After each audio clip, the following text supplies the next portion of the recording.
Hey guys, before we get into this video, I have a couple quick announcements to make. First, I now have a Discord, so feel free to come on over and hang out. People have asked if I can analyze their gameplay, so there's a section where you can submit your footage to get feedback from me and other members of the community completely free of charge. If you feel like joining, the link is in the description. Second, I also have a Patreon. If you like my content and feel like financially supporting me, that option is now available for you to do so. Supporters will have their names listed at the end of every video as a token of appreciation for their contributions. Again, the link is in the description. With that out of the way, let's roll the intro.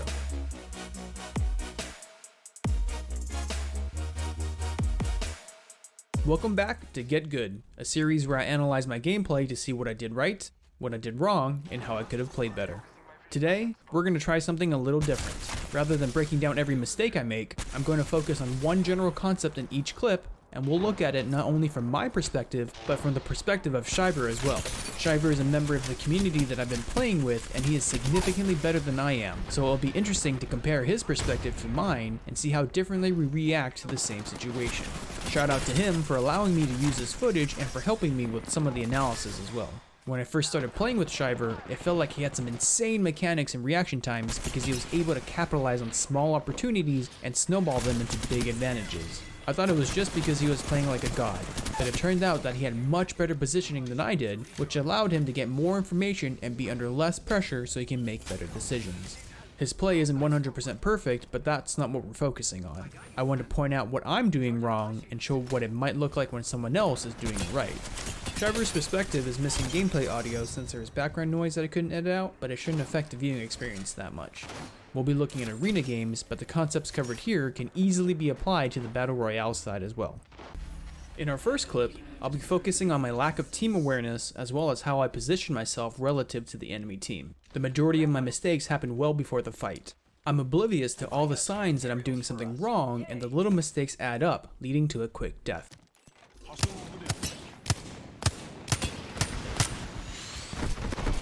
Mistake number 1. I spot the enemy team on the left side and one is playing close to the supply bin. For some reason, I decide to run away from any and all cover and go across this bridge completely in the open. By moving up and stacking on my team, I'm giving up control of the left side of the map as they can now hold and roam this entire area uncontested, opening us up to potential flanks. We'll talk more about taking space and having map control in our last clip. In any case, I have to make my way to these boxes because I'm in a bad spot now and I can't take this fight in the open. I'm forced into awkward positioning because I'm pushing up closer when there's no benefit in doing so, and I'm also taking a bad path to get there.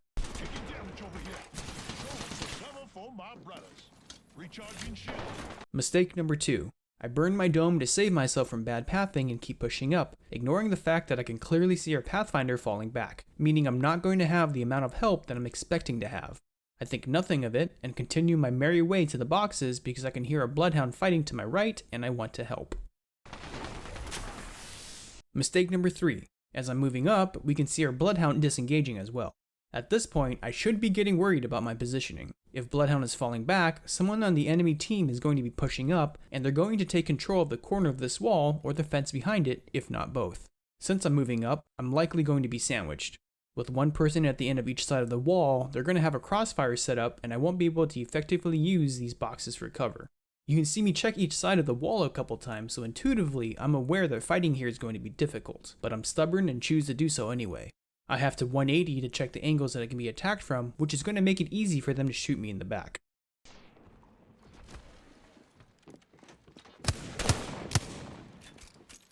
Mistake number 4. Bloodhound is grouped up with Pathfinder, and I am now blissfully unaware that I am all by myself and completely out of position. While it would be nice if my team called out that I was alone, it's not their job to do so and isn't something I should rely on.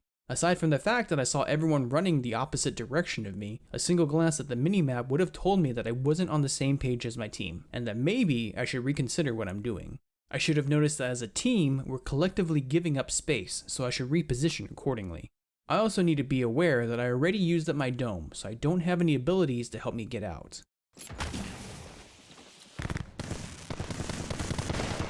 Mistake number 5.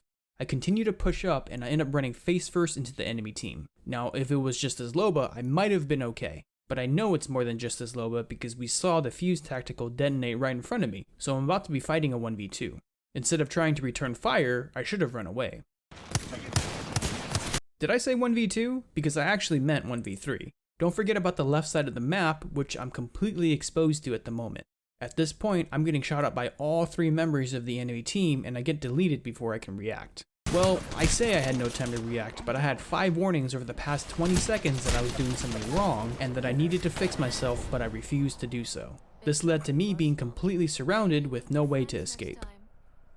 Let's very quickly take a look at this game from Shyver's perspective and see what he did differently. It starts with him going for the supply bin and noticing the enemy team pushing up aggressively. As he's falling back to cover, he notices that no one's defending the left side of the map, so he uses my bubble to take the position that I should have been holding to begin with. Being set up here denies the enemy the ability to just walk over to our side of the wall uncontested.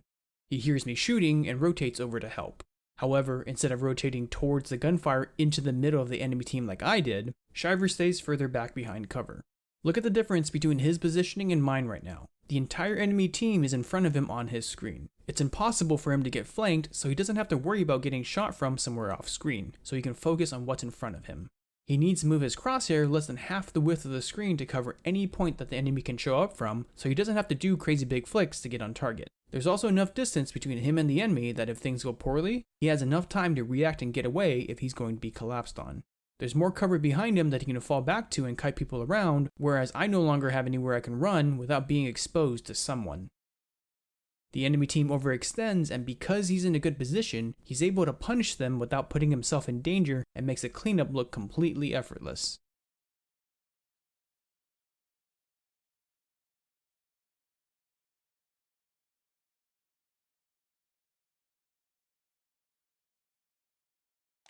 In this clip, we'll look at my peaks and my subsequent lack of awareness of the enemy team, because I'm not scouting for information during my downtime. I spend a lot of time staring at the back of my cover instead of peeking to figure out where the enemy is and what they're doing so I can make informed decisions. I'm going to call out when I could have gotten a quick look to see what's going on without putting myself in danger. Basically, anytime I go into cover to reload or heal, I should also be scouting and checking angles since I'm not doing anything else. At the beginning of the round, I spot all 3 members of the enemy team. The Bloodhound is on the low ground, and Gibraltar and Fuse are on the roof.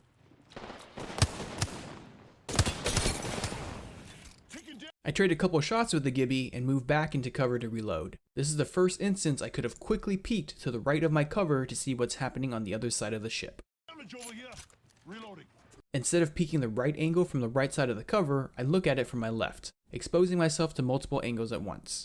We know in hindsight that the Bloodhound is no longer on the low ground to my left because we can see the scan, but I didn't know that as I was peeking.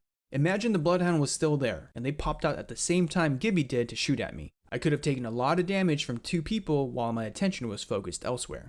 If I had peeked from the right side of this box, I would have gotten the same information more safely, as no one on the left side would have line of sight on me. Making contact with enemy.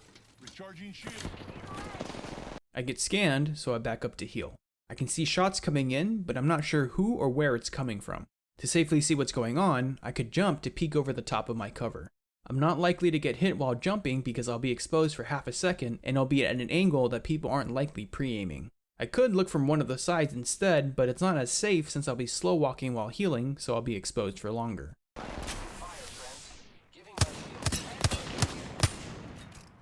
Again, I go to reload and miss another opportunity to check my surroundings. It's been 9 seconds since I last saw the Bloodhound and 13 seconds since I saw the Fuse. Their last known location is so outdated that they could be anywhere on the map.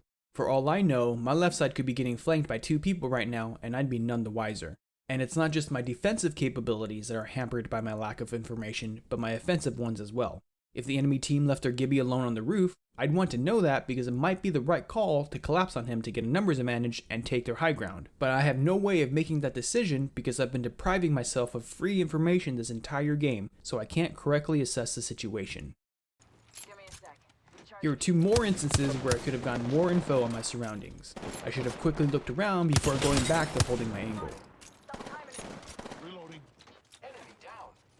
I finally get eyes on the Fuse, who I haven't seen since the beginning of the game. However, I'm once again peeking from the wrong side of my cover. I'm assuming that the left side is safe since the Gibraltar was knocked, but remember that I have no idea where the Bloodhound is.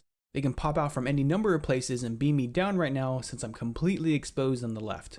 Remember, just because you didn't get punished for a mistake doesn't mean you didn't make one.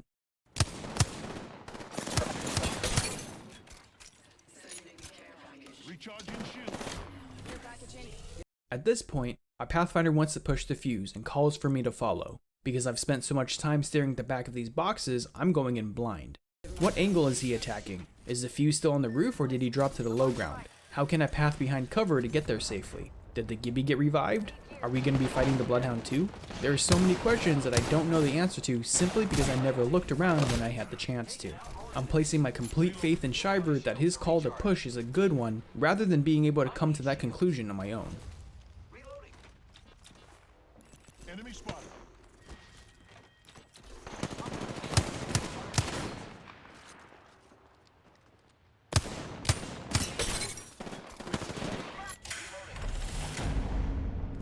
Let's look at this from Shyver's perspective and focus on how much more information he had to work with simply because he looked around more. The match starts off with him spotting the Gibraltar and fuse on the high ground. Did you catch that? When he took cover from Fuse's shots, he backed up far enough that he could quickly glance at the right side low ground since he doesn't know where the Bloodhound is. Same thing here. As he reloads, he takes a step back so he can confirm that his right flank is clear. He now knows where the Bloodhound is since the scan came in, but he's lost sight of the fuse for a few seconds, so he's still making sure he's not going to get shot at from the right side unexpectedly.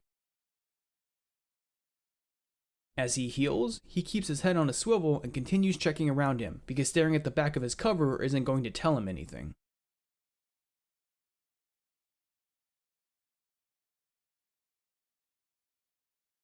After the Gibby gets knocked, notice how much of the enemy rooftop he can see and how long he sees it for.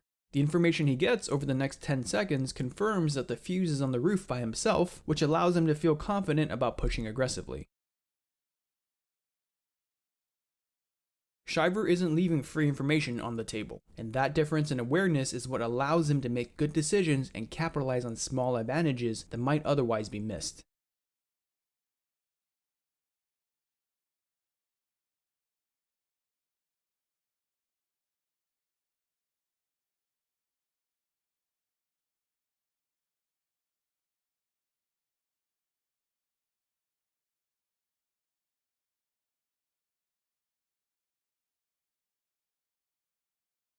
In our last clip, I want to talk about map control and taking and denying space, which is critical in preventing the enemy from rotating for free and walking all over your team. At the beginning of the round, I know Pathfinder is going for the supply bin, so I want to set up in a position where I can help him. If I play at the crafting materials, I'll be safe behind cover and can shoot at anyone racing him for the bin and pressure off enemy positions that cover the bin, such as the corner of this pillar or the mats on the other side. In other words, by being set up here, I'm denying the enemy the ability to walk freely on this part of the map. If they try to punish us for taking the bin, I'm in position to punish them right back. The enemy team ends up mirroring us. At this point, no one has a positional advantage because both teams are set up similarly and are fighting for the same space. So, what can we do to change that? The best thing I can do after I make sure my Pathfinder gets out is immediately rotate for this high ground here. Thermal Station is a map with long sightlines and few decent positions to set up, so owning the high ground is especially important. This area is centrally located so you can fight against most other positions from here. It's also easy to defend because it has decent cover and whoever is attacking it has to cross a lot of open space to follow up on any damage done. Instead of rotating, however, I stay at the crafting materials and poke at the enemy, waiting for something to happen. This is a bad move because the center of attention has shifted. I'm in a great spot to contest the supply bin, but it's already been claimed. I can also punish anyone who runs across the open on this walkway, but no competent player is going to do that. This means I'm denying the wrong areas. These are places the enemy team have no intention of going to, so I'm not putting any pressure on them by being here. As an extreme example, pretend I was set up to control the enemy spawn right now. What good would that do if they already left and have no intention of going back? By not thinking about what the enemy team's next best move is, I end up controlling the wrong part of the map and let them rotate for free. By the time I figure out what to do, Wraith already owns the high ground and the rest of her team isn't far behind. I'm too late to help contest the space because I was being reactive instead of proactive. On the low ground, my positioning isn't great. I'm behind cover and I'm peeking while healing, which is better than not, but I only have vision on this narrow corridor, so what can I actually do from here? I'm too far away to help our Pathfinder follow up on any damage done, and I'll be too late to support him if he wants to go in or needs to be bailed out. I have no idea how the enemy is set up or what they're doing since I don't have line of sight. I am once again controlling the wrong part of the map, and am effectively leaving our Pathfinder to fight 1v3 since they can focus all of their attention on him. Instead of being back here, I could have been on the right side of this pillar. I would have had more vision of the low ground, better vision on the high ground, and I could contest anyone who tries to rotate to our right flank. Pathfinder disengages, and I have no choice but to follow him because I haven't seen an enemy in the last 8 seconds. Right now my gameplay is tied to his decision making because I don't have enough information to act on. I get set back up at this pillar, and I finally have good vision of the high ground, which is nice, but let's look at this from the perspective of taking and giving space. First, Pathfinder and I are positioned similarly, so we pretty much see the same things. We're basically one person with double the firepower, which can be good in some situations, but not this one in particular. We don't have vision of the low ground, so they can use this walkway as cover to rotate for free. We also don't have line of sight on our right flank since my vision is obscured by these pillars, so someone could be sneaking up on us right now and I wouldn't know it. Since Pathfinder got set up in his position first and is in a good spot where he isn't likely to be overwhelmed, it's my job to cover the important angles that he can't instead of doubling up on him. Imagine there were 2 bridges leading to a castle that you had to defend. You wouldn't want to place all of your forces on just one bridge, leaving the other side wide open to attack, which is pretty much what I'm doing here. Care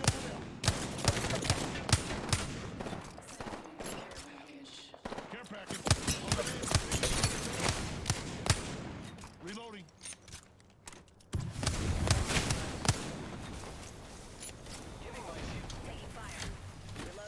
Their Bangalore goes on a failed flank, which only gets stopped because Pathfinder checked our right side, which should have been my job.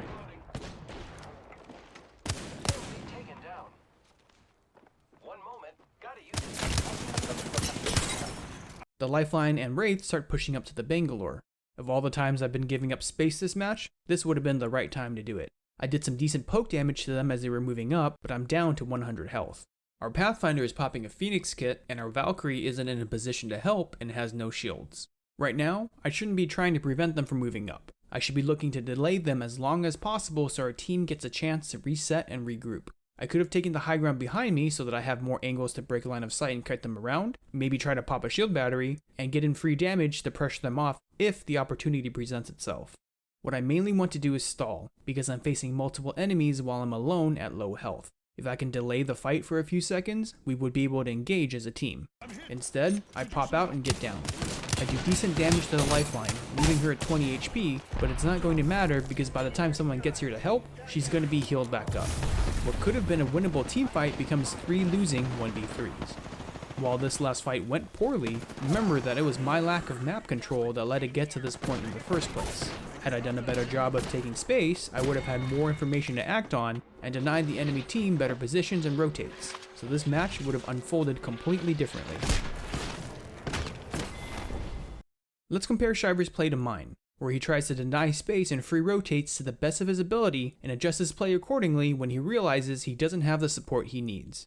He starts by grabbing the heals, looking around to confirm that he isn't going to be collapsed on for rushing to the bin. In doing so, he recognizes that the enemy team is playing on this side, and he starts making his way over to the high ground so he can contest them for control of that part of the map. Because he rotated quickly, he's in position to contest the Wraith and get free damage on the cross she has to make. Unfortunately, his shots don't connect, and I'm not close enough to help rush her while she's isolated from the rest of her team for a few seconds. She has a positional advantage right now, but we could have made up for it with a numbers advantage if I was closer. Recognizing that there isn't much more that he can do here, he backs out. Even though this might have been a better spot on paper, he realizes that he doesn't have the support he needs to play this position and doesn't stick to a losing plan. Good positioning here allows him to contest the high ground while being completely in cover. He also has vision of all 3 players on the enemy team and is able to spot the Bangalore dropping to the low ground.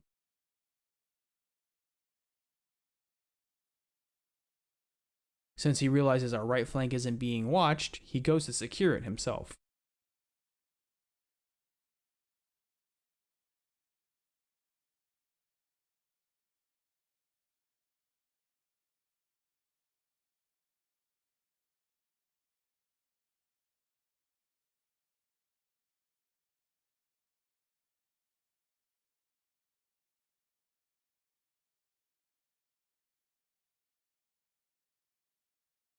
When I get downed, I end up baiting him into a bad position where he has no cover, because he's rushing to follow up on the damage I've done, and as a result, he takes too much damage and isn't able to recover from it.